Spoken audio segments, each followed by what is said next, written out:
હવે મિત્રો આપણે દ્રાવણોના પ્રકાર જોવાના છે। મેં અગાઉ વાત કરી હતી તે પ્રમાણે ભૌતિક અવસ્થાને આધારે દ્રાવણોના ત્રણ પ્રકાર પડે છે: ઘન દ્રાવણ, વાયુમય દ્રાવણ અને પ્રવાહીમય દ્રાવણ। પછી બીજા બે પ્રકાર છે એ મિશ્રણને આધારે પડે છે: સમાંગ દ્રાવણ અને વિષમાંગ દ્રાવણ। બરાબર છે। પરંતુ ભૌતિક અવસ્થાને આધારે દ્રાવણોના પ્રકાર આપણે જોઈએ।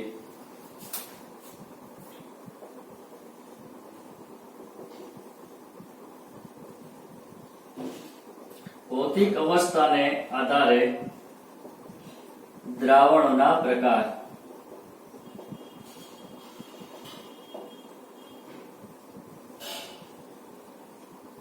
ભૌતિક અવસ્થાને આધારે દ્રાવણોના પ્રકાર ત્રણ છે: ઘન દ્રાવણ, પ્રવાહી દ્રાવણ અને વાયુમય દ્રાવણ।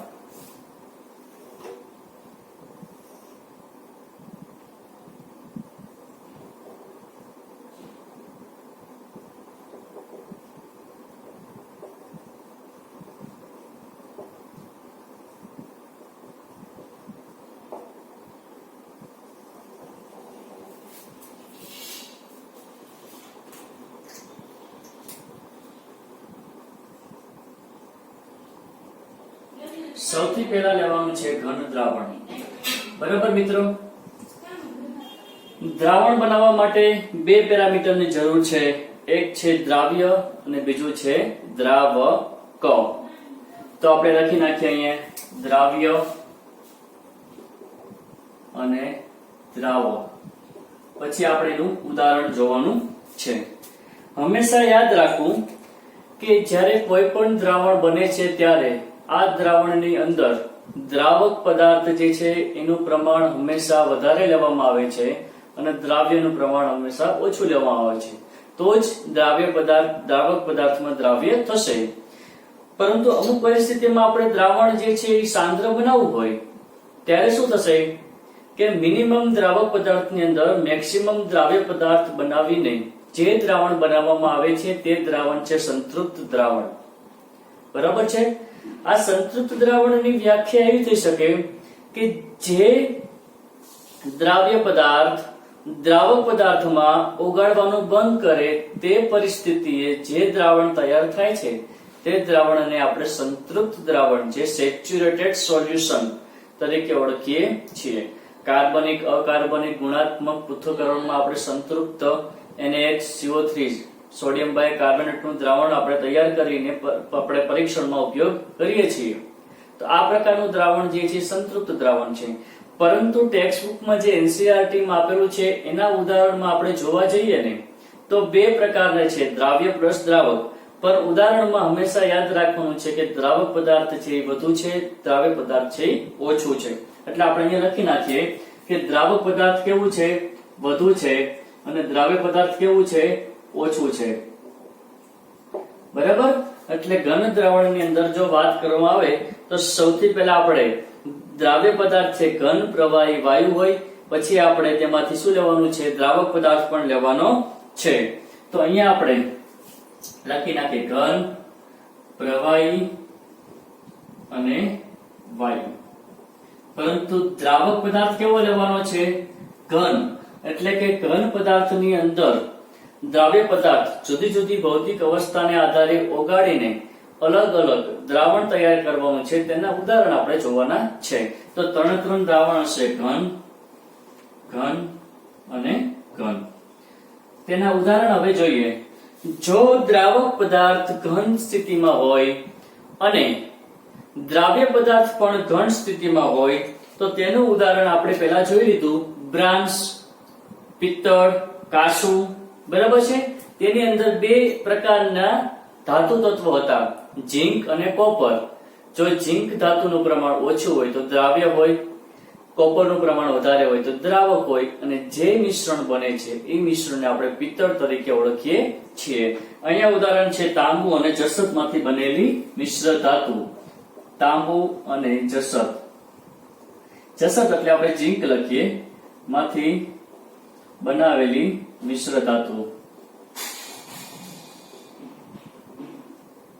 બરાબર છે। તો અહીંયા આપણે કયું પ્રમાણ વધારે લઈએ છીએ? દ્રાવક પદાર્થનું। જો કોપરનું પ્રમાણ ઓછું હોય તો કોપર છે એ કેવો છે, આપણો દ્રાવ્ય પદાર્થ છે, અને ઝીંક જે છે એનું પ્રમાણ વધારે લઈએ તો એ કેવો છે, દ્રાવક પદાર્થ છે. એટલે કે જેનું પ્રમાણ વધારે છે તે દ્રાવક અને જેનું પ્રમાણ ઓછું છે તે દ્રાવ્ય. બીજું ઉદાહરણમાં આપણે જોઈએ તો બીજું ઉદાહરણ છે પ્રવાહી અને ઘન. તો દ્રાવક તરીકે પદાર્થ લેવાનો છે ઘન અને દ્રાવ્ય તરીકે પદાર્થ લેવાનો છે પ્રવાહી. તો એનું ઉદાહરણ આપણે જોઈએ તો પારામાંથી બનાવેલ ઝીંક એમાલ્ગમનું મિશ્રણ ZnHg. પારો છે એ કેવો છે, તમને ખબર છે, પારો જે ધાતુ તત્વ છે પરંતુ તેની ભૌતિક અવસ્થા કેવી છે, પ્રવાહી અવસ્થા છે, બરાબર છે. અને ઘન પદાર્થ તરીકે લેવાનું છે ઝીંક એમાલ્ગમ, અને પારામાંથી બનાવેલ ઝીંક એમાલ્ગમનું દ્રાવણ એટલે કે આપણો દ્રાવ્ય પદાર્થ છે પ્રવાહી છે અને દ્રાવક પદાર્થ છે ઝીંક છે.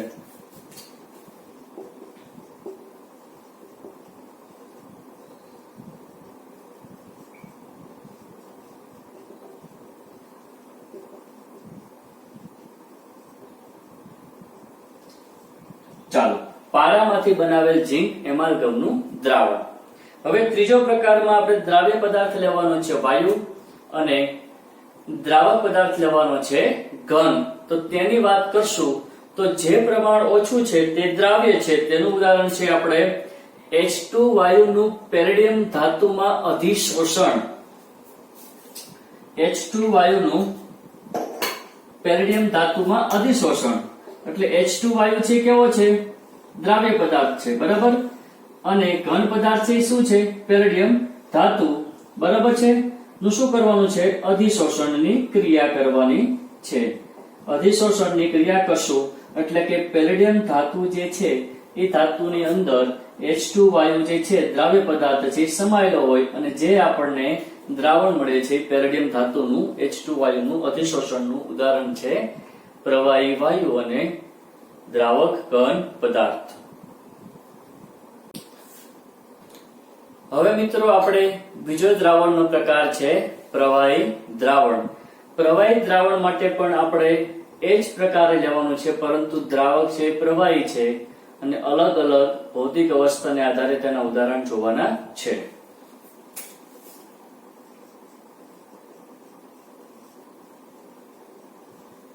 પ્રવાહી દ્રાવણ જે છે આ પ્રવાહી દ્રાવણની અંદર આપણે પહેલા લખી નાખશું દ્રાવ્ય પદાર્થ જુદા જુદા અવસ્થામાં લેવાના છે, ઘન, પ્રવાહી અને વાયુ. પરંતુ યાદ રહે કે દ્રાવક પદાર્થ આપણે લેવાનો છે પ્રવાહી, બરાબર છે. એટલે આપણે પ્રવાહી લખી નાખીએ.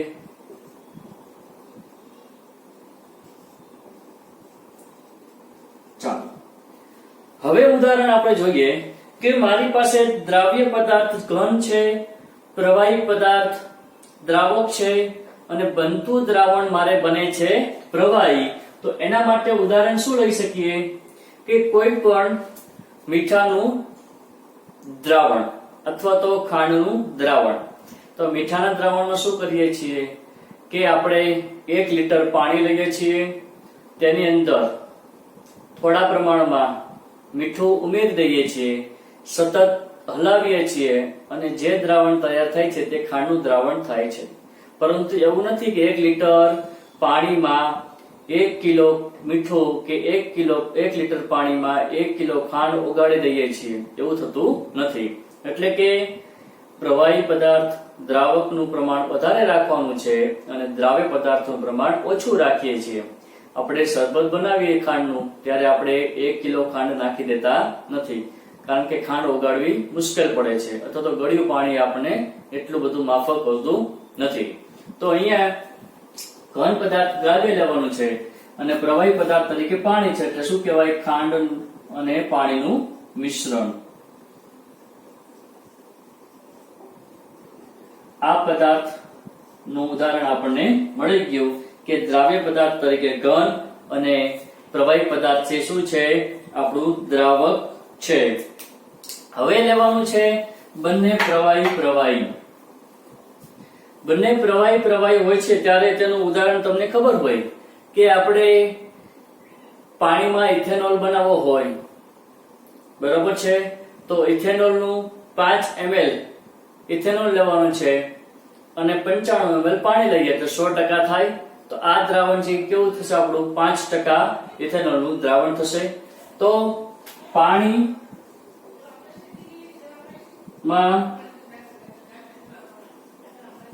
ઇથેનોલનું મિશ્રણ. પાણી છે શું છે? પ્રવાહી પદાર્થ એટલે કે દ્રાવક પદાર્થ છે. ઇથેનોલ શું છે?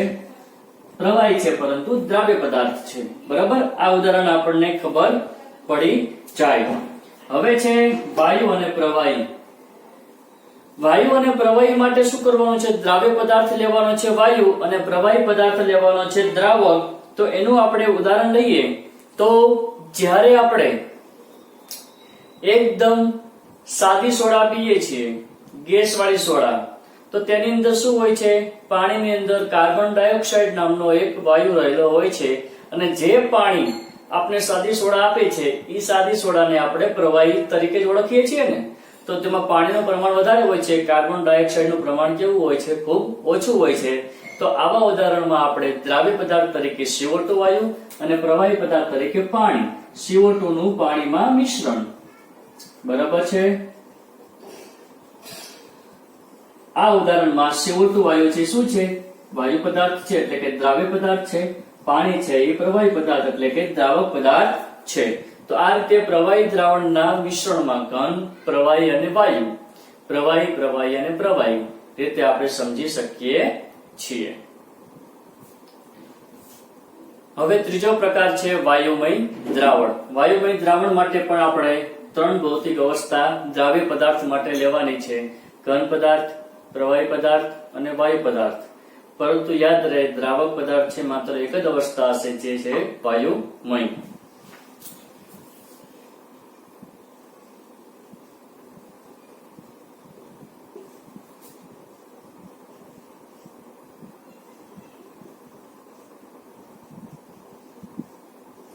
ચાલો હવે આપણે દ્રાવક પદાર્થ વધુ લેવાનો છે એટલે કે વાયુનું પ્રમાણ કેવું આવશે? બધામાં વધુ આવશે.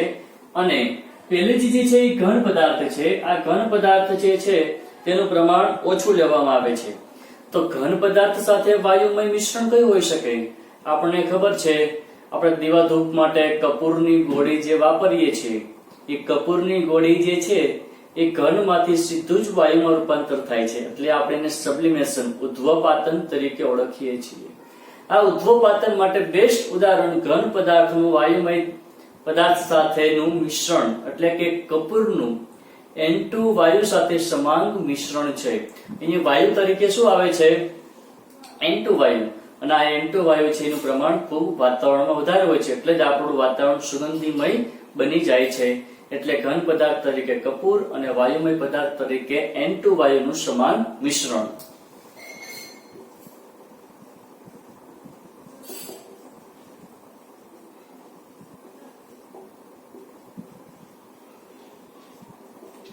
ચાલો આગળ. હવે આપણે લેવાનું છે દ્રાવક પદાર્થ વાયુ અને પ્રવાહી પદાર્થ જે છે એ દ્રાવ્ય લેવાનો છે. તો તમને થઈ શકે કે પ્રવાહી સાથે વાયુમય દ્રાવણ કયું હોઈ શકે? તો આપણે જ્યારે ભેજવાળી હવા જોઈએ છીએ ત્યારે ભેજમાં પાણીના બુંદો રહેલા હોય છે. બરાબર છે. સાથે સાથે વાયુના પરપોટા પણ હોય છે. એટલે તેનું ઉદાહરણ થશે ભેજવાળી હવા.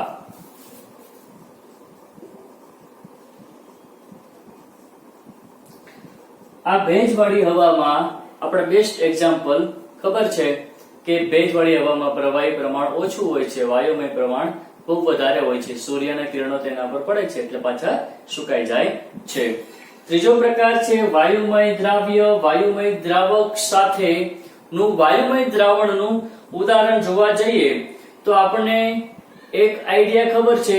આપણે H2O2 હાઇડ્રોજન પેરોક્સાઇડ માટે કયા બે વાયુનો ઉપયોગ કરીએ છીએ? H2 વાયુનો અને O2 વાયુ. બરાબર છે. તો જેનું પ્રમાણ ઓછું હોય એટલે કે આપણે H2 નું પ્રમાણ ઓછું હોય છે તો દ્રાવ્ય છે, O2 નું પ્રમાણ વધુ હોય તો તે દ્રાવક છે. પરંતુ બંને વાયુ અવસ્થા જ ધરાવે છે એટલે H2 અને O2 વાયુનું મિશ્રણ જે વાયુમય દ્રાવ્ય અને વાયુમય દ્રાવક તરીકે ઓળખીએ છીએ. તો મિત્ર, દ્રાવણના 3 પ્રકાર ભૌતિક અવસ્થાને આધારે ઘન, પ્રવાહી અને વાયુ માટે. તો જેનું પ્રમાણ વધારે છે તે દ્રાવક લેવાનું છે, જેનું પ્રમાણ ઓછું છે તે દ્રાવ્ય લેવાનું છે. આ રીતે ઘન, પ્રવાહી અને વાયુનું ઘન પ્રવાહી, વાયુ પ્રવાહી માટે ઉદાહરણ તરીકે આપણે ગમે તે રીતે પૂછીએ તો આપણને આવડવું જોઈએ. હેલો વિદ્યાર્થી મિત્રો, શ્રવણ એકેડેમિકમાં આપનું હાર્દિક સ્વાગત છે. હું છું દર્શન ઇટાઠિયા. તો વિદ્યાર્થી મિત્રો, આજે આપણે એક નવો ટોપિક જે એનસીઈઆરટી ભાગ 1 માં એકમ નંબર 2 જેનું નામ છે દ્રાવણ. તો આપણે દ્રાવણ વિશે આજે અભ્યાસ કરવાનો છે.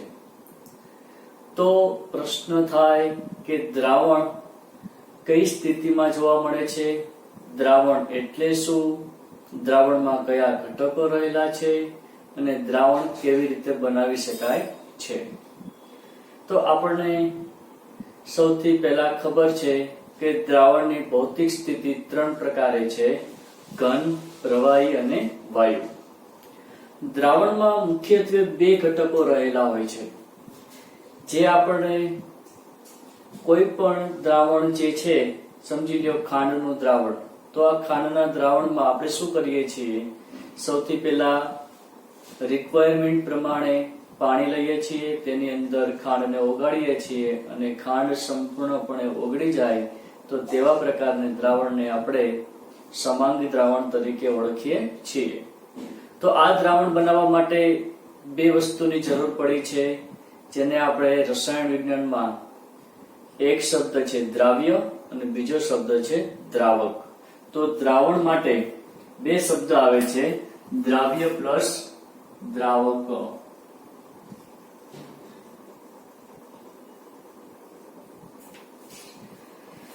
દ્રાવ્ય કોને કહેશું અને દ્રાવક કોને કહેશું? જે વસ્તુ ઓગળે છે અને જે વસ્તુને ઓગાળવામાં આવે છે તેને હંમેશા આપણે દ્રાવ્ય કહેવામાં આવે છે. અને જેમાં આપણે ઓગાળીએ છીએ અને જેના દ્વારા ઓગળે છે તેને આપણે દ્રાવક તરીકે ઓળખીએ છીએ. ઇંગ્લિશમાં દ્રાવ્યને કહેવાય છે સોલ્યુટ અને દ્રાવકને કહેવાય છે સોલ્વન્ટ. સોલ્યુટ જે છે એ હંમેશા ઓગાળેલો હોય છે, એ છે સોલવન્ટમાં. એટલે જે આપણે નવું એક મિશ્રણ તૈયાર થાય છે તેને આપણે કહેવામાં આવે છે દ્રાવણ, અને દ્રાવણને ઇંગ્લિશમાં કહેવાય છે સોલ્યુશન. આ જે સોલ્યુશન છે તેના વિશે આપણે અભ્યાસ કરવાનો છે. સોલ્યુશન માટે સૌથી પહેલા વ્યાખ્યા શું થશે કે જે પદાર્થ દ્રાવકમાં દ્રાવ્ય થાય છે અને સંપૂર્ણપણે મિશ્રણ થઈને સમાંગ મિશ્રણ બનાવે છે તો તેને આપણે દ્રાવણ તરીકે ઓળખીએ છીએ. આ જે દ્રાવણ છે ભૌતિક સ્થિતિ પ્રવાહી હોઈ શકે, વાયુ હોઈ શકે અને ઘન પણ હોઈ શકે. ઘન માટે ઉદાહરણ લઈએ તો આપણને ખબર છે કે શુદ્ધ સોનું હંમેશા શુદ્ધ હોતું નથી. 22 કેરેટનું હોય છે, 24 કેરેટનું હોય છે, તેની અંદર અમુક અશુદ્ધિઓ હોય છે. આ જે અશુદ્ધિઓ જે છે એ દ્રાવ્ય સ્વરૂપે હોય છે, એટલે આપણે તેને શુદ્ધ દ્રાવણ તરીકે મેળવવા માટે અશુદ્ધિઓને શુદ્ધિકરણમાં ફેરવવામાં પણ આવે છે અને દ્રાવણ જે છે એ શુદ્ધ દ્રાવણ મળે છે.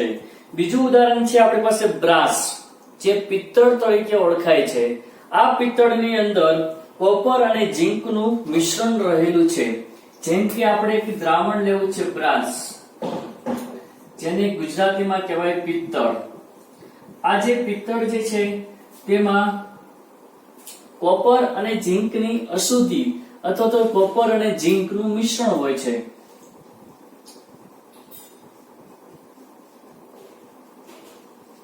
આ જે કોપર અને ઝીંકનું જે મિશ્રણ છે એ આપણે દ્રાવણ તરીકે ઓળખીએ છીએ, જેને આપણે બ્રાસ અથવા તો પિત્તળ કહીએ છીએ. બીજું ઉદાહરણ પણ જોવા જઈએ તો બ્રોન્ઝ એટલે કે કાંસુ. આ જે બ્રોન્ઝ છે એ કોપર અને ટીનનું મિશ્રણ છે,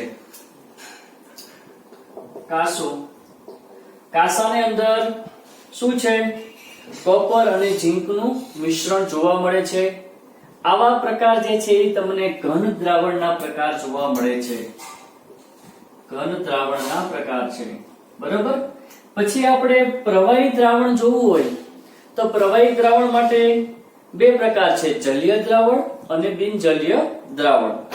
તો પ્રશ્ન થાય કે જલ એટલે પાણી, જળ એટલે પાણી થાય અને બિનજળ એટલે પાણી વગરનું. જે દ્રાવણ પાણીમાં બનાવવામાં આવે છે એટલે કે દ્રાવક પાણીમાં દ્રાવ્ય પદાર્થ ઓગાળવામાં આવે તો તેને આપણે કહેવામાં આવે છે જલીય દ્રાવણ. અને અમુક પરિસ્થિતિમાં એવું પણ થાય કે પાણીમાં કોઈ દ્રાવ્ય પદાર્થ ઓગળતો નથી તો તેને આપણે બિનજલીય દ્રાવક કહીએ છીએ, જેમ કે બેન્ઝીન છે, કાર્બન ટેટ્રાક્લોરાઇડ છે કે ક્લોરોફોર્મ છે. આ બધા બિનજલીય દ્રાવણ છે જેમાં પાણીનો એક પણ અણુ રહેલો હોતો નથી, જેને આપણે બિનજલીય દ્રાવણ તરીકે ઓળખીએ છીએ.